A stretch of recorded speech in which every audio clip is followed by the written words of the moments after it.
एक और बात बड़ी लोग पूछने लगे, कहते जी गाय की होती है, भैंस की भी होती है कि नहीं? चलो जी, अब नई बात निकल आई। हदीस पाक में लफ्ज आया ऊंट का।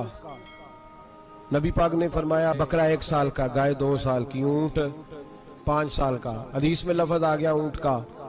आपको बंदा कहे पहले बताएं नार का के मादा का, तो मैं किधर से आपको हदीस निकाल के दूं जिसमें नार भी और मादा अलग-अलग हो?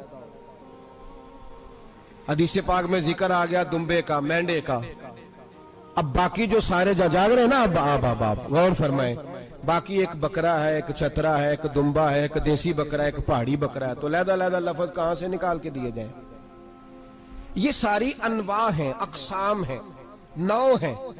इसी तरह भैंस भी गाय की एक किस्म है। इमाम आज़म अबू हनीफा फरमाते हैं नौ मिन्हु, ये उसकी एक किस्म है, 9 में से है, गाय की 9 में से है। आप आम लफ्ज बोलते हैं तो कहते हैं बकरा चतरा गाय भैंस, आम लफ्ज है ना। तो जब गाय कह दिया तो आपको बंदा कहे गाय आया तो पहले बताएं गाय तो है, तो इसमें बैल शामिल है कि नहीं? तो गाय की जितनी किस्में है ना, हमारे मुहद्दिसीन भैंस को गाय में शामिल करते हैं। भैंस गाय की एक किस्म है। तो नबी पाक सल्लल्लाहु अलैहि वसल्लम ने जब गाय का लफ्ज इस्तेमाल किया तो भैंस उसके अंदर आ गई। तो अगर गाय की कुर्बानी जायज है तो भैंस की कुर्बानी भी जायज है। अगर बैल की कुर्बानी जायज है तो कट्टे की कुर्बानी भी 100% जायज है। उसके अंदर 7 हिस्से डाले जाएंगे, उसे कुर्बान किया जाएगा, ये जायज है।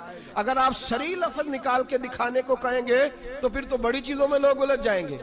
फिर कैसे निकाला जाएगा खस्सी की जायज है कि नहीं, जो खस्सी नहीं उसकी जायज है कि नहीं, फुला की? तो इन तफसीलात, हाँ बहुत सारी चीजों की तफसीलात हदीस में है, लेकिन सारी चीजों की मौजूद नहीं। इसलिए मेरे अजीज याद रखें, भैंस की कुर्बानी भी होगी, गाय की भी होगी, बैल की भी होगी, कट्टे की भी होगी। जिनकी नहीं उनकी नहीं। हमने कभी कहा हरन की कुर्बानी भी होगी या मुर्गी की कुर्बानी भी होगी।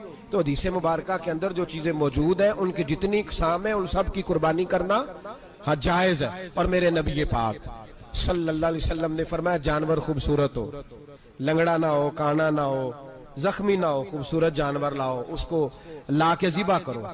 लोग कहते हैं चलो उतने पैसे अल्लाह के रास्ते में दे दें, तो ये काफी नहीं काफी।